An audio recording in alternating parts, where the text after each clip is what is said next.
Now, voters have become more cautious about the Occupied Territories Bill in recent months. According to a poll for the Irish Times, the Ipsos B&A survey found almost half of all voters are now more in favour of either not passing the bill or looking at the possible consequences for Ireland before passing it. And our political correspondent, Gavin Riley, joins me now for more on this. And the Taoiseach has been speaking about this in the last hour. What did he say, Yeah, Gavin? that's right. He's had the findings of this Ipsos poll put to him because actually the findings are quite striking in that 17% of people have no opinion, 10% of people just don't believe we should pass the bill at all. But while there are some people who want the bill passed very expediently as it currently is, and some people want services added to it as well, there's actually quite a lot of people, 37% of people response to this poll, who are a little unnerved about the possible economic consequences for Ireland. And given that the Taoiseach himself has said that there is virtually no trade with the occupied territories in any event, this would be largely symbolic, there is some concern among a lot of respondents, clearly, that the pushback that there's been from American senators, including the American ambassador to Israel, Mike Huckabee, in the last number of days, might be somewhat symptomatic of Ireland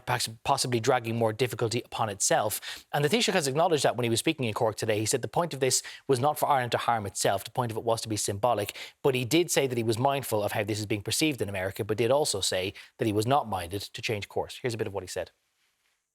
What I would reject very strongly is any suggestion that there's any hint of anti-Semitism in terms of the Irish position. I think that was wrongly presented by former Minister Shatter in his presentation to the Oireachtas Committee.